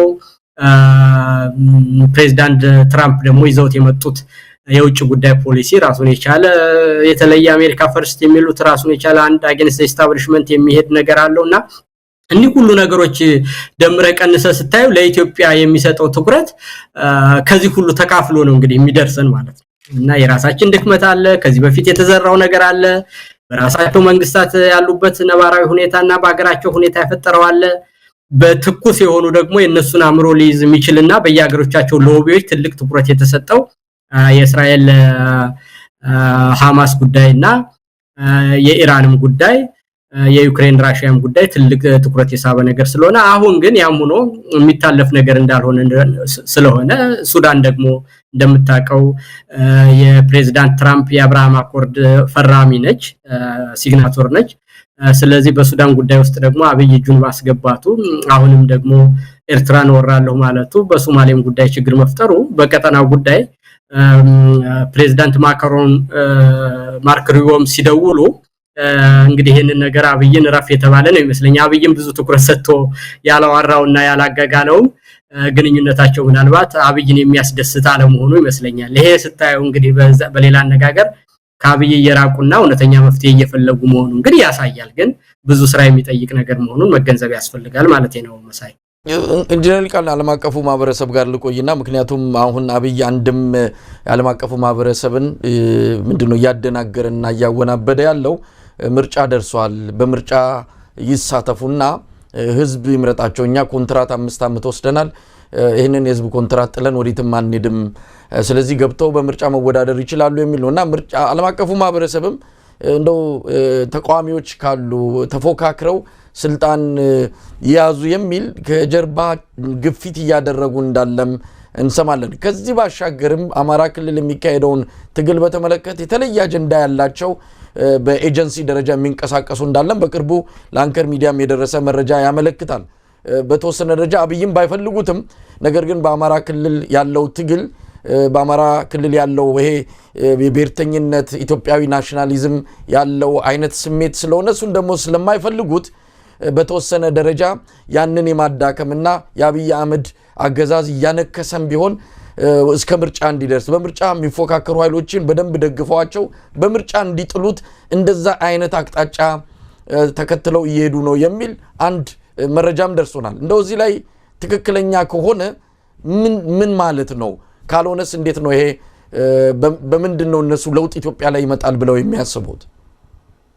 ወይል እነሱ ምንም ነገር ሊያስቡ ይችላሉ መሳይ። አሁን የተለያየ ቡድን የተለያየ ኢንተረስት ግሩፕ ይኖራል። የኢትዮጵያ ፖለቲካል ስፔክትረም ብዙ አይነት ጣጣ ያለው ነገር እንደሆነ እንገነዘባለን። በዛ ሂደትም ደግሞ ፍላጎታቸውን ማስፈጸም የሚፈልጉ ብዙ ኃይሎች እንደሚኖሩ እንገምታለን። የኢትዮጵያን መዳከም የሚፈልጉ አካላት እንዳሉ የታወቀ ነገር ነው። ያም ተባለ ያ ግን አሁን ባለው ሁኔታ የኢትዮጵያ ሁኔታ ወዴት ያመራል፣ ምን ይጠይቃል፣ ምን መደረግ አለበት የሚለው ላይ ነው እኛ ማተኮር ያለብን። አሁን በዚህ ጊዜ ውስጥ መጀመሪያም እኮ ሲጀመር ጀምሮ በዲሞክራቶች በኩል ያለውና ኒዮ ኮንሰርቫቲቭስ በሚባሉት በዚህ በአሜሪካ በኩልና በአፍሪካ ህብረት ማን በአውሮፓ ህብረት በኩል የነበረው የፖለቲካ አመለካከት በህዋትና በአብይ መካከል ያለውን ቅራኔ አልዝቦ በፕሪቶሪያ ህገ መንግስቱ ሪኢንስቴት እንዲሆን በትግራይም አድርጎ ከዛ በኋላ በዛ መንገድ ነገሩ ይቀጥላል ብለው ነበር እነሱ ያደረጉት።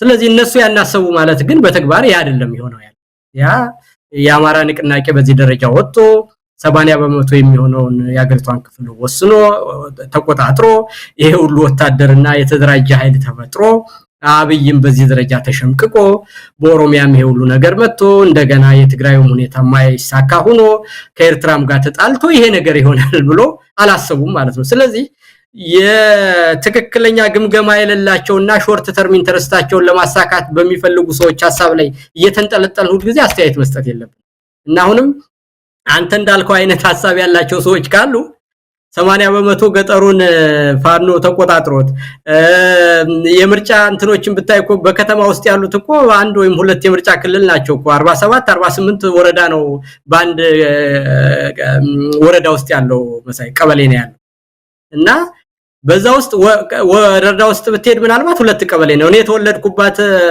ወረዳ ውስጥ ብትሄድ 27 28 የገጠር ቀበሌዎች አሉ፣ ሁለት የከተማ ቀበሌዎች ነው ያሉት። ስለዚህ ሁለት ከ28 ነው የሚያገኝ ማለት ነው። አብይ ከተማዋ ላይ እንኳን እሱ ቁጥጥር ቢያደርግ ያለዛ መተውም ቢሆን የምርጫው ቀን ፋኖች ኮረጆን ዞር በልብለው ሰዎችን በጥፊ ብለው ሊወስዷቸው ይችላሉ አይደለ? በተግባር እንግዲህ 26 ወረዳው ላይ ሳይኖር ከተማ ላይ ባለች ሁለት ቀበሌ ላይ ተወዳድሮ ይሄዳል ከማለት የኢትዮጵያ 85% ገጠር እንደሚኖር የታወቀ ነው አይደለ? ስለዚህ ገጠሩ ላይ የሌለ ከተማ ላይ ምንም ሆኖ ሊሆን አይችልም። እንደዚህ የሚያስቡ ሰዎች ካሉ ቂሎች ናቸው። የኢትዮጵያን ፖለቲካም የህዝባን ኗኗርም አጠቃላይ የኢትዮጵያን ፖለቲካል ማፕ የማይረዱ ሰዎች ናቸው ብዬ ነው እና በተግባር ያልተፈጸመ እቅድ ማቀዳቸው ያንን እንደውነት ወስደን ብዙ መጨነቅ ያለብን አይመስለኝም። መሳይ እንግዲህ ተመልሰን ወደ አማራ ክልሉ ወቅታዊ ሁኔታ ልንመጣ ነው። የጸጥታ መዋቅሩን ምንድነው እያስተካከለው በሌላ ሰው እየተካው ይገኛል። ከፌደራል መንግስት የፌደራል የፖሊስ የምክትል ኮሚሽነር ዘላለም መንግስቴ የአማራ ክልል ፖሊስ ኮሚሽነር እንዲሆን ተደርጎ ተመድቧል። እንደዚሁ የጸጥታ መዋቅሮችንም የሚሊሻ ሌሎች እንደዚህ አይነት መዋቅሮችንም እንደዚሁ ሰው ለውጦበታል። ከፍተኛ ቁጥር ያለው የአድማ በታኝም እያሰለጠነ ነው። ለምን ይመስላል እንደው ከዚህ በኋላ አብይ አህመድ በወታደራዊም ሆነ በፖለቲካ ቁመና ማንሰራራት እንደማይችል እያወቀ እንዲህ አይነት የሰዎች ለውጥ በማምጣት የሚፈጠር ነገር አለ?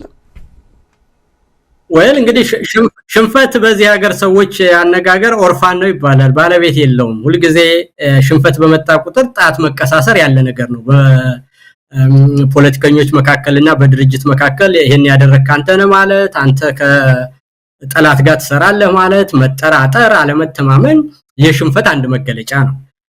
ኃላፊዎችን ማባረር፣ ኃላፊዎች መክዳት ይሄ እንግዲህ አንድ ስርዓት ሲሞት የሚያሳያቸው ደንበኛ መገለጫዎች ናቸው። ስለዚህ ከዚህ ውስጥ የምትረዳው ነገር አማራ ክልል ያሉትን አመራሮች ሁሉ ማመን እንዳልቻለ ኢንፊልትሬት ተደርገዋል ወይም ሳቦታጅ እያደረጉኝ ነው ወይም በልባቸው ነፍሳቸውና አእምሯቸው ወደ ህዝቡ ተጠግቷል ብሎ የማመን ነገር እንዳለና ያንን ሪሸፍል ማድረግ እንደፈለገ የሚያሳይህ በትግሉ መሸነፉንና የትግልም ህዝባዊ የሆነና በአመለካከት የራሱን ሰዎች ሁሉ ያማረከበትና ያሸፈተበት እንደሆነ ግልጽ ማሳያ ነው ማለት ይቻላል። መሳይና የአብይን ስርዓት መውደቅና ስርዓቱ ሁሉ አረጋ ማለቱን ሹምሽር ማብዛት፣ ግምገማ ማብዛት፣ ማባረር ስርዓቱ መሸምቀቁን ማሳያ ዋና ቴክስት ቡክ እንትን ነው ምንድነው ዴፊኒሽን ነው። ስለዚህ የስርዓቱን መውደቅ ነው የሚያሳይ። በሌላ አነጋገር መሳይ ናሽናሊዝም ትልቅ ፓወር ያለው ነገር ነው። እንዴ ዝም ብሎ በማንነት እየተጠቃህ እነዛ ሰዎች ጊዜው የርዘምም ይጠርም እንጂ ወደ ህዝባቸው ማድላታቸው በየትኛውም ጊዜ የሚቀር ነገር አይደለም እና ያ መዋቅሩ ራሱ ልቡ እየሸፈተበት ቀጥተኛ የሆነ የፋኖ ጋራ ግንኙነት ባይኖርም እንኳን የሚደረገውን ነገር አላምንበት እያለ በመለገም በማልመጥ ሳቦታጅ በማድረግ ራሱ ስርዓቱ እየበላው እንደሄደ ይሄ ግልጽ ማሳያ ነው ማለት ነውና የስርዓቱን መዳከምና የአብይ ቀን መጨለሟን የሚያሳይ ነገር ነው። እነዚህ የሚያሰለጥናቸው ሰዎች ደግሞ የስካውኖቹ ሁሉ ወደ ፋኖም እየሄዱ ወደ ቤታቸውም እየሄዱ እየተማረኩም እንዳለቁ ሁሉ እነዚህም ወይ ወደ ፋኖ ይገባሉ ወይ ስልጠናውን ከጨረሱ በኋላ ጉዳዩ አሳማኝ ስላይደለ የሚዋጉበት በቂ ምክንያት ስለሌላቸው ወደ ቤታቸው እንደሚሄዱና እንደሚበተኑ የታወቀ ነው። ግን መንግስት ደግሞ ትንፋሹ እስካለች ድረስና የመንግስትነት አፓራቱ እስካለው ድረስ የሚችለው መፍጨርጨሩ ግዴታና ራሱን እስኪሞት ድረስ የሚችለው ነገር ሁሉ መፍጨርጨር ያለ ነገር ስለሆነ ብዙ የሚገርመኝ አይደለም። ግን እንደ ምልክት የሚያሳየኝ አለመተማመንና መጠራጠር በስርዓት ውስጥ መንገሱን ይሄ ደግሞ የውድቀት ምልክት መሆኑን ነው የሚገባኝ መሳይ። ኢንጂነር ይልቃል እስቲ ወደ አጠቃላይ ወደ ኢትዮጵያ ጉዳይ እንምጣና በሌሎች ጉዳዮች ላይ ያሉት ላይ እንዲሁ አስተያየት እንድትሰጥበት ነው። ስለ ትግራይ ክልል ወቅታዊ ሁኔታ እንዴት እየተከታተልክ ነው? እንግዲህ አብይ አህመድ ቀጣዩን የትግራይ ጊዜያዊ አስተዳደር በኢሜል ጥቆማ ስጡ የሚለው በዋቶች ዘንድ ከፍተኛ ቁጣን ቀስቅሷል። እንዲሁ በግልም የተሰማን ነገር ምን ያህል ሰውየው ለትግራይ ህዝብ ያለውን ንቀት ያሳየበት እንደሆነ ያው በአጠቃላይ ለኢትዮጵያ ህዝብም ንቀት እንዳለው በግልጽ ከማሳየት ምንም ወደ ኋላ የማይል እንደሆነ በዛም የሚኮራ እንደሆነ ነው በተደጋጋሚ ማረጋገጥ የተቻለውና እንዲህ አይነቱ ነገር የበለጠ የትግራይን ህዝብ እያስከፋ መጥቷል። በአጠቃላይ ግን እንደው የትግራይ ወቅታዊ ሁኔታ እንዴት እያየው ነው? ምክንያቱም ይተሳሰራል ትግል እዛ ያለው ንቅናቄ ወይም እንቅስቃሴ ነገ ከነገ በሀገራዊው አጠቃላይ ሂደት ላይ የሚኖረው ተጽዕኖም የሚጠበቅ ነውና ትግራይ ውስጥ ያለውን ወቅታዊ የፖለቲካ እንቅስቃሴስ እንዴት እየተከታተልከው ነው?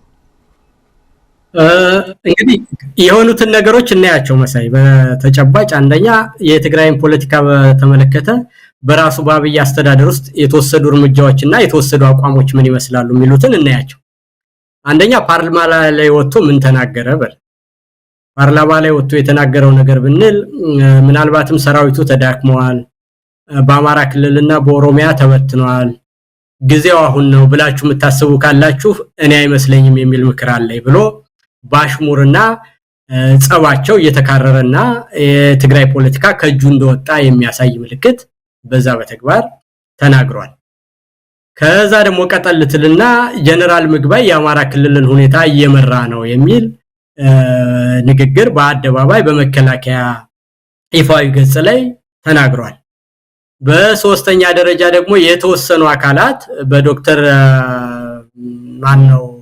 ጢሞቴዎስ ጌዲዮን ጢሞቴዎስ የተወሰነ ክፍል ከውጭ ኃይል ጋር ሆኖ የፕሪቶሪያን ስምምነት ሊያፈርስብን ነው ብሎ በአደባባይ ተናግሯል ለዲፕሎማቶች።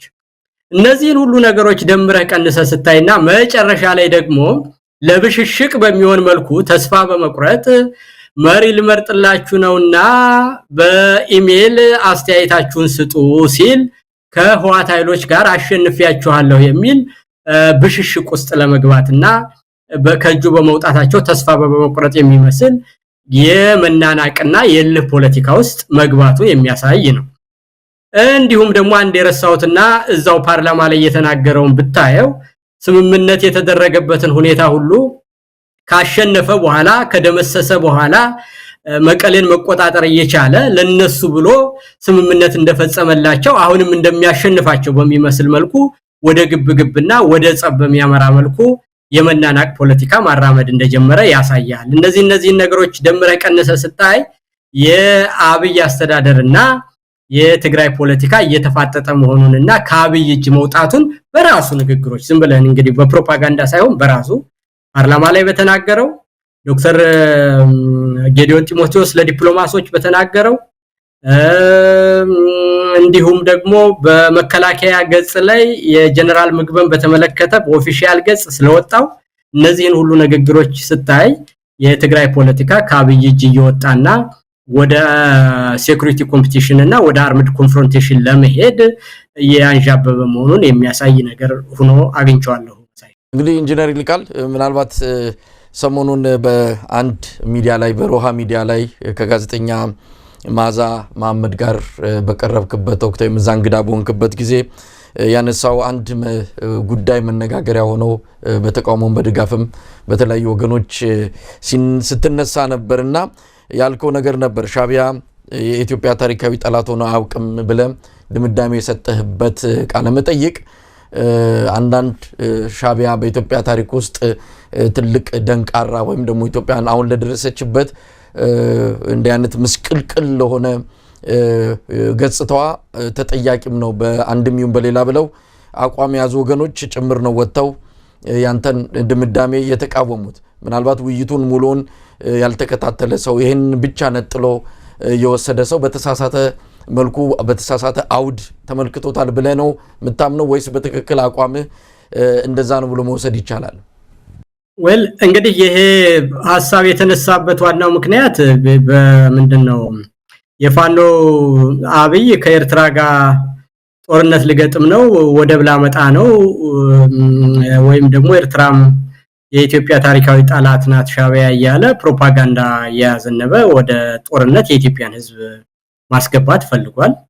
ስለዚህ ያን በተመለከተ ለቀረበ ጥያቄ አንደኛ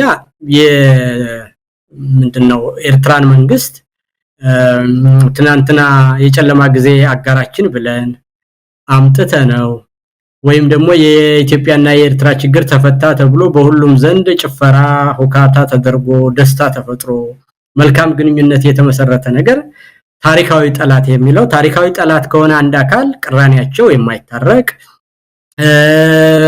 አንዱን ለማጥፋት ብቻ የሚሄዱበት ጊዜ ካገኙ ኢሚዲየት የሆነ ያንዱና ያንዱ ኢንተረስት አብሮ የማይሄድ ያንዱን ኢንተረስት አንዱ ስለሚወስድ በዛ ሁኔታ አብረው ለመኖርም የማይችሉ ሁሉ ጊዜም ቢሆን ለመጠፋፋት የሚፈልጉ ኃይሎች ማለት ነው ታሪካዊ ጠላት ማለት ዴድ ሊስት ሂስቶሪካል ኢነሚ ከተባለ አንድ አካል በዛ ደረጃ ያለ ነው። ነገር ግን በኢትዮጵያና በኤርትራ መካከል ያለው ግንኙነት በእኔ አረዳድ ሁለት ሀገር ከሆነ በኋላ ኤርትራ ወደ ውሃ ተጠግቶ ሻዕቢያ ትንሽ ሀገር ይዞ ሄደ እነመለስ ደግሞ ትልቅ ሀገር ይዘው ኢትዮጵያን ይዘው ወደዚህ መጡ። የሁለቱ ድርጅቶች ፉክክር አገሪቷን ለተለያየ ችግር ጋብዞ ቆይቷል። እነዚህኞቹ ወደ ምዕራብና በጸረ ሽብር ትግል ከምዕራባውያን ጋር ተወዳይተው ብዙ እርዳታና ብድር የፖለቲካ ድጋፍ አገኙ። የኤርትራ መንግስት ደግሞ ከምዕራባውያን ጋር የማይግባቡ አካላት ጋር ሜጆሪቲ ሙስሊም የሆኑ አረብ ካንትሪስ ጋር ግንኙነቱን አደረጉ። በዚህ ውስጥ የሪጂናል ሄጂሞኒ ኮምፒቲሽን ነበራቸው የሁለቱ መንግስታት። በዛ ሂደት ውስጥ ደግሞ ግንኙነታቸው በውል ያልታወቀ ስለሆነ ወዳጅነቱምና ፍቅሩ ድንበርን ሰበብ አድርገው የሁለቱ ድርጅቶች ሽኩቻ ወደ ጦርነት አስገብቶናል። በዛ ጦርነትም ውስጥ አልፈን ብዙ መስዋዕትነት ከተከፈለ በኋላ ለ20 ዓመት ያህል ፍሮዝን ኮንፍሊክት ውስጥ ቆይተናል። ስለዚህ ለግጭቱ ዋናው መሰረት የሁለቱ ድርጅቶች አካባቢያዊ ተጽዕኖ ፈጣሪነት ሪጂናል ሄጂሞኒክ ኮምፒቲሽን ያመጣው ነገር እንጂ በመሰረቱ ታሪካዊ ጠላትነት አይደለም። ታሪካዊ ጠላትነት ማለት የአንዱ ፍላጎትና የአንዱ ፍላጎት የሚጋጩ ነው አንዱ በመጥፋት ላይ የተመሰረተ ሲሆን ነው። ከዛ አልፈንማ ለመግባባት ብለን ለመግባባትም ተጀምሮ በውል ያልተያዘ ነገር ስለሆነ ፈረሰ እንጂ የኢትዮጵያ ህዝብም የኤርትራ ህዝብም ሁለቱም መንግስታትም ወደውት መልካም ግንኙነት ተጀምሮ ነበር። አሁን አብይ ጦርነት ለመግባት የሚያደርገውን ሪቶሪክ ተከትሎ መንጎድ አያስፈልግም ነው።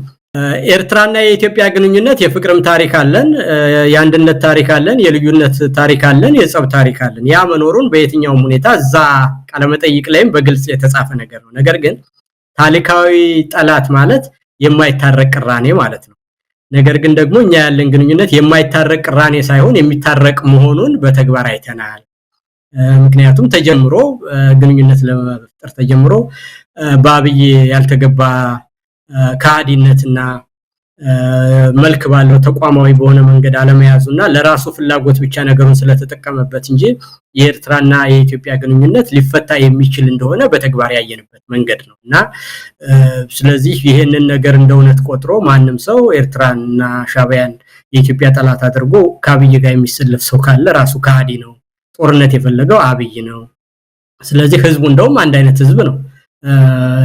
መንግስቱም ቢሆን በህዋት ጋር ያላቸው ቀደም እንዳልኩ ሪጂናል ሄጂሞኒ ኮምፒቲሽን እና የራሳቸው የፖለቲካ አላይመንታቸው ስለተራራቀ እንጂ በሁለቱ መንግስታትም በኩል እስከተወሰነ ጊዜ ድረስ መልካም ግንኙነት እንደነበራቸው የታወቀ ነገር ነው። ነገር ግን ግንኙነታቸውን በውጭ ፖሊሲ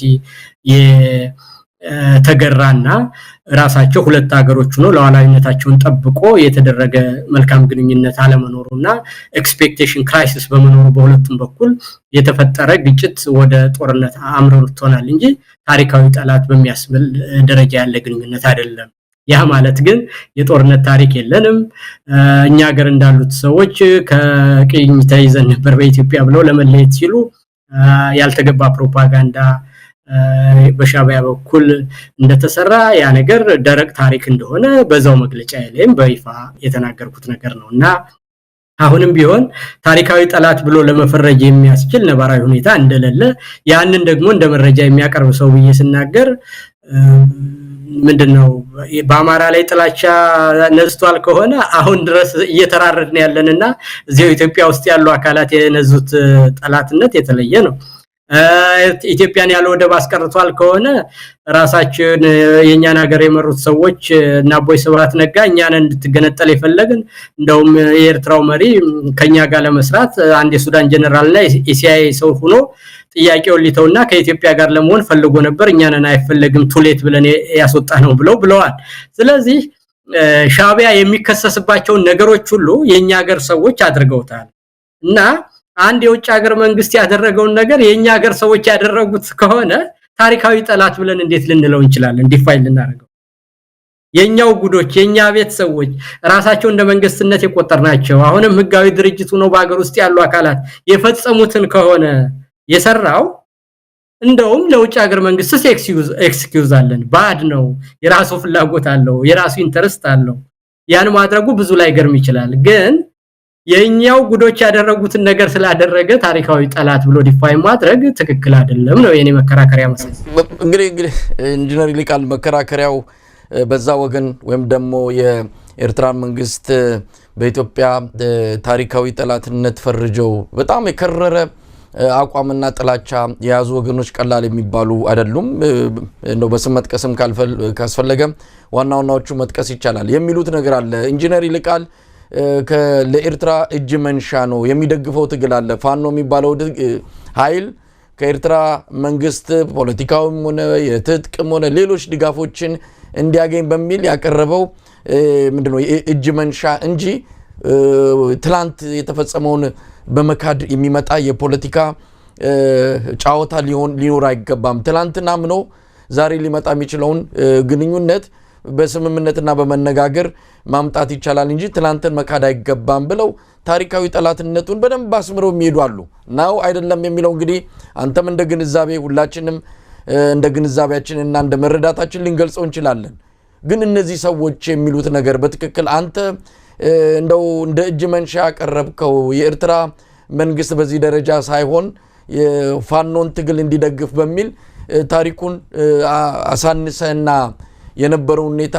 በሌላ አውድ ቀይረ ያቀረብከው ነው ወይስ በትክክል መታምንበት ነው እኔ ከልብ የማምንበት ነው መሳያ አንዳንዱ ነገር እንደውም በግልጽ ላለመናገርና የሁለት ሀገር ግንኙነት ስለሆነ የኛ ሀገር ፖለቲካ ደግሞ አንድ ቦታ የምትናገረው ነገር ሌላውን የሚያስቆርፍ ይሆነ ግንኙነታችንን እንዳያበላሽ በመጠንቀቅ እንጂ ታሪካዊ ጠላት ብለ አንድ ነገር ከሳልከው የማይታረቅ ቅራኔ ያለ ማለት ነው አይደለም በቃ መዋጋታችንን ከሆነ ኮዛው ውስጥ ገልጫዋለሁ ያ ደረቅ ታሪክ ነው ሻዕቢያ ፕሮፓጋንዳ መንዛቱን ጸረ ኢትዮጵያ በይፋ በወጣትነት ዘመናቸው ሆነ በትጥቅ ትግሉት ይሄ ያለ የነበረ የሚደረግ ነገር መሆኑን ያወቅ የኛው ሰዎች የፈጠሩት የከፋፈል አደጋ እሳት ላይ ያቃጠለኝና ጦርነት ያዘነበብኝ በአንድ ወቅት ራሳቸውን ከኛ ጋር ለመለየት ያደረጉትን ፕሮፓጋንዳ የታሪካዊ ጠላትነት መገለጫ ያንድ ሀገር ኢንተረስት ዋና ነጥብ አድርጌ መያዝ አለብኝ ብለህ ታምናለህ እንደ አንድ ፖለቲከኛ ደግሞ ያንንስ አሁን እውነት እንነጋገር ከተባለ ኢትዮጵያ አብይ በዚህ በተዳከመበት ሁኔታ እንኳን አብይ ኤርትራን ካልወረርኩ ይያል አይደል ፍዳውን የሚያይኩ ኤርትራ ደግሞ ሊወሩኝ ነው ብሎ ነው አይደል መግለጫ እየሰጠ ያለው ስለዚህ ኤርትራ 3.5 ሚሊዮን ህዝብ ያለው በኢኮኖሚው የኢትዮጵያ ኢኮኖሚ ትልቅ የሆነ በህዝብም በመሁሩም በዩኒቨርሲቲውም ትልቅ የሆነ ኤርትራን በፍራትና በስጋት የሚያይበት ምክንያት ለምንድን ነው ነገርኩ ከሆነ ኦሮሚያ ጦርነት ይያለ ትግራይ ውስጥ ጦርነት ይያለ አማራ ውስጥ ጦርነት ይያለ እንኳን ወራለሁ ይያለ ነው አብይ የተዳከመው እንኳን የሚያስበው ማለት ነው እና አንደኛ ህዝቡ አንድ ነው የጋራ ብንሆን ብንጠቀም ወደ ብንጠቀም ጅቡቲ የምትጠቀመውን ያህል የኢትዮጵያ ህዝብ ቁጥርም ብዙ ነው የንግድ መውጫ መግቢያችንም የኢኮኖሚያችን ቮሊዩም ትልቅ ነው ከኤርትራ ጋር የባህል የታሪክ የእምነት የስጋም ዝምድና ግንኙነት አለን ምንም የማያጠራጥር ነገር ነው እንደው ዝም ብሎ የከረን ሰዎች እኮ ከጎጃም የሄዱ ሰዎች ናቸው ጥንት ይባላል እኮ እንግዲህ የስጋ ዘመድ ምን ነው ይሆናል አይደለም አንድ ህዝብ ስለሆነ ወዲና ወዲ የተባለ እና ይሄ ሁሉ ነገር ባለበት ውስጥ የኤርትራን መንግስት ታሪካዊ ጠላት ብዬ ለማሰብ ህዋት ካደረገው የተለየ ሻዕቢያ ያደረገውን ነገር ንገረኝ ሻዕቢያን ታሪካዊ ጠላት ካልኩ ህዋትን ምን ልበለው ህዋት ያላደረገው እንደነገርኩ ሻዕቢያ እንደውም የተለየ ሀገር የራሱ የሆነ ያለው ነው አይደለ ለመገንጠል ብሎ ያረጋው እዚህኛው ሀገር ውስጥ ያሉ ሰዎች ያደረጉትን ነገር ያደረገን አንድ ህዝብ ታሪካዊ ጠላት ማድረግ ትክክል አይደለም ሁለተኛ ደግሞ ከአንድ ሀገር ጋር ያለፈው ቁስላችን አልፎ ወደ ኋላ ሳናስብ ወደፊት ያያየን አንድ በሚያደርገን ሁኔታ ላይ በጋራ እየሰራን እንድንሄድ የጋራ የሚያደርገን ነገር ላይ አተኩሮ መስራት ካዲነትም አይደለም የነበረውን ታሪክም መርሳት አይደለም ያንንም ደግሞ እዛው ቃለ መጠይቄ ላይ በይፋ ተናግሬዋለሁ ነው ማለት እንደተዋጋን የፍቅር ጊዜ እንደነበረን የጠላትነት ጊዜ እንደነበረን የጦርነት ጊዜ እንዳለን የአንድነት ጊዜ እንዳለን ያ የነበረና ደረቅ ታሪክ ነው ብየናል ነገር ግን ኤርትራና ሻዕቢያ ታሪካዊ ጠላት ይያል ለመዝፈን የሚያስችለኝ መሰረታዊ የሆነ መከራከያ ካንድ ሰው ጋር ሁሉ ተከራክሬ ያለው ቅርብ ጊዜ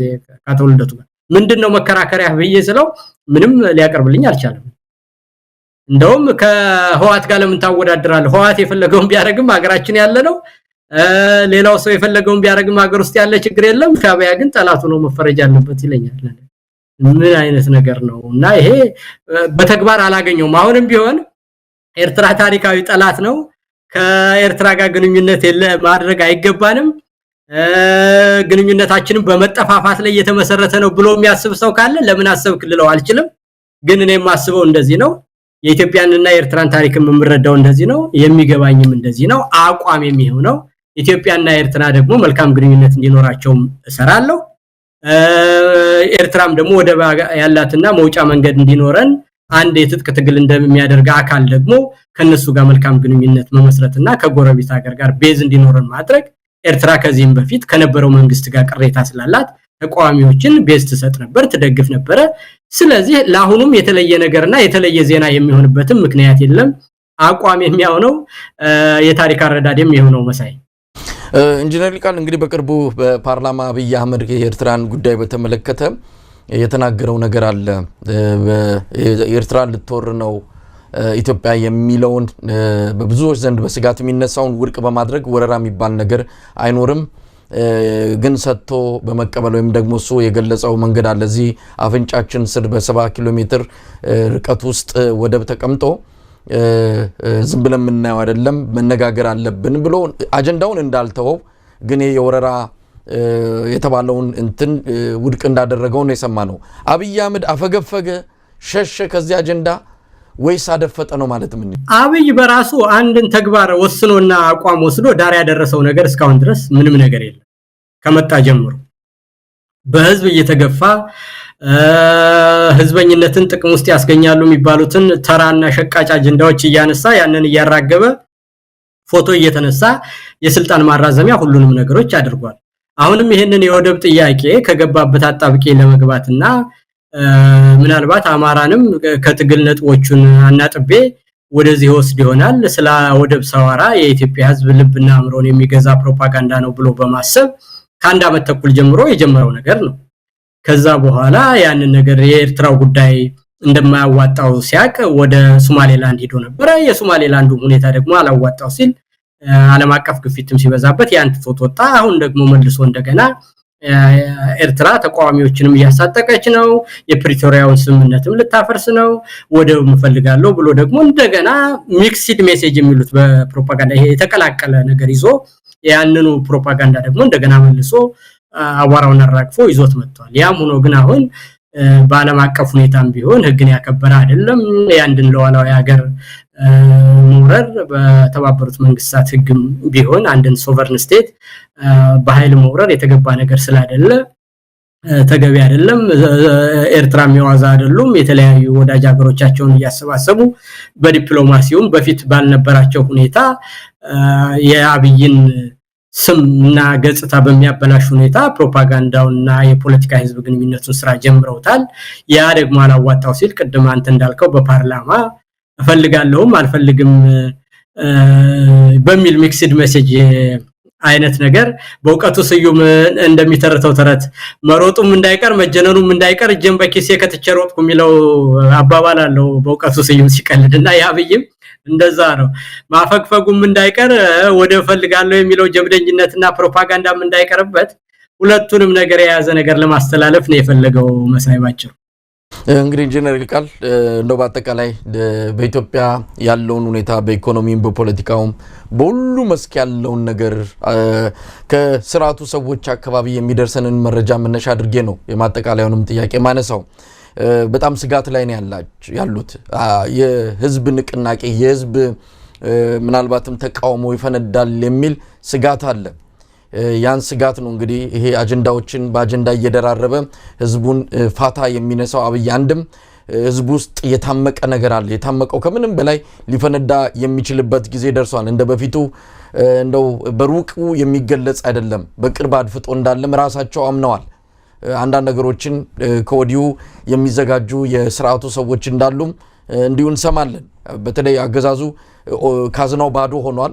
ምንም ሀገሪቱን ሊመራ ሊያስተዳድር የሚያስችል የኢኮኖሚ አቅም እንደሌለው ነው የሚነገረው። ስለዚህ ከህብረተሰቡ ባገኙ አጋጣሚ ገንዘብ ምንድነው መዝረፍ ሊባል ይችላል መውሰድ ትልቅ ዘመቻ ከፍቷል። አንዱ በመዋጮ ነው፣ አንደኛው ግብር በመሰብሰብ ነው። ብዙ አይነት ግብሮች ከፊታችን እንደሚመጡ ነው የሚጠበቀው። ያው የነዳጅ ዋጋም በ11 ብር በአንድ ጊዜ ጨምሯል። የሚቀጥለው ሰኔ ወር ላይ ደግሞ ሌላኛው ዙር የነዳጅ ጭማሪ እንደሚኖር ነው የተገለጸው። ፋኖም ሆነ ሌላ የታጠቀው ኃይል ከመድረሱ በፊት ህብረተሰቡ የገባበት አጠቃላይ ሰቆቃና መከራን በጥሶ ይህን ስርዓት ከስልጣን ሊያፈናቅል ይችላል የሚለው ነገር እዛ እነሱ መንደር በሰፊው እየተነሳ ነው። ይህን ትጋራለህ? ምንስ እንጠብቃለን?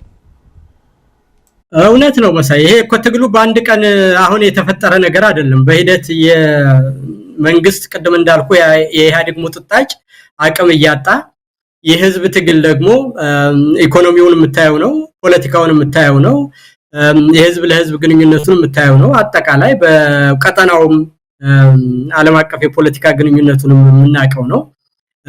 በውትድርናና መሬት ላይ ያለውንም ትግል የምናየው ነው።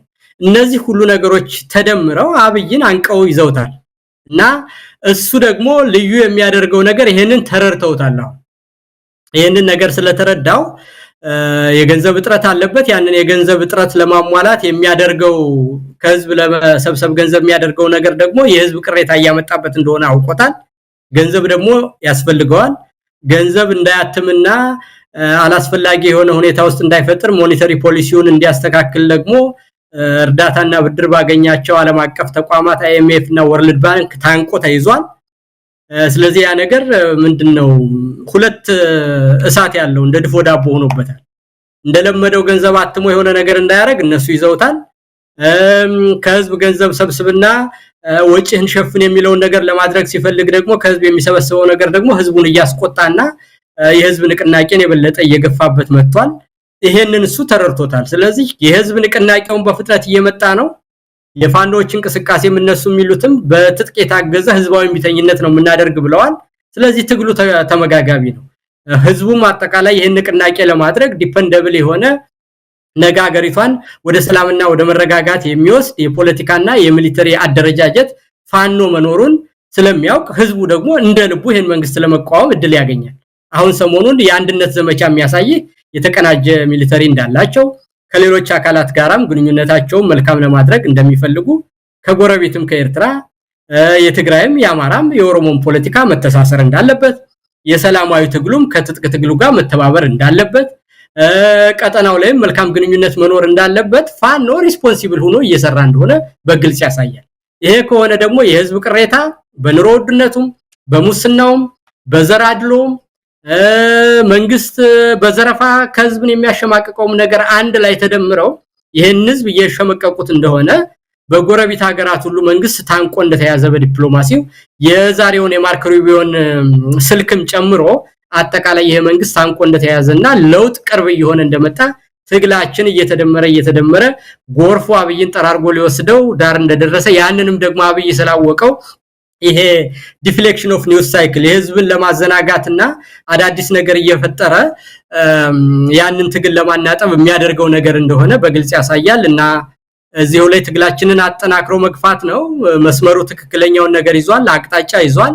የቀሩትን ስራዎች እያጠናከሩ በያዝነው መንገድ ትክክለኛ መሆኑን ስላረጋገጥ የተጀማመሩ ስራዎች ሁሉ ሌሎች ጋርም አብሮ መስራቱ ፋኖችም አንድነታቸውን ማጠናከሩ የዲፕሎማሲ ትግሉም የሰላማዊ ትግሉና የትጥቅ ትግሉም መቀናጀቱን የበለጠ ያሳለጥን ሁሉም ኢትዮጵያውያን ደግሞ አንድ የጋራ ኢትዮጵያን የሚመስል አመራር የመፍጠርና ብሮድ ቤዝድ የሆነ ኮሊዥን የመፍጠሩንም ነገር ያስተሳሰሩ ይሄንንም ከዲፕሎማሲው ትግል ጋር ያገናኙ አብሮ መስራትና ከአብይ ቀጥሎ የምትመጣውን ኢትዮጵያ መልካም በማድረግ ረገድ የሚኖረው ለውጥ መልክ ባለው መልኩ ለማጠናቀቅና ለማቋጨት ሁሉም የተቻለውን እንዲወጣ ጥረት የምናደርግበት የምንረባረብበት ጊዜ ላይ እንገኛለን ብዬ ነው ማጠቃለለው። መሳይ በጣም አመሰግናለሁ ኢንጂነር ይልቃል ጌትነት። እንግዲህ አሁንም በተለያዩ ጉዳዮች ላይ አንከር ሚዲያ ተመልካቾች ሐሳብን አስተያየትን ለመስጠት ፈቃደኛ ሆነ በመገኘት ከልብ ነው ማመሰግነው። እግዚአብሔር ይስጥልኝ። መልካም ቀን። አመሰግናለሁ መሳይ። እግዚአብሔር ይስጥልኝ።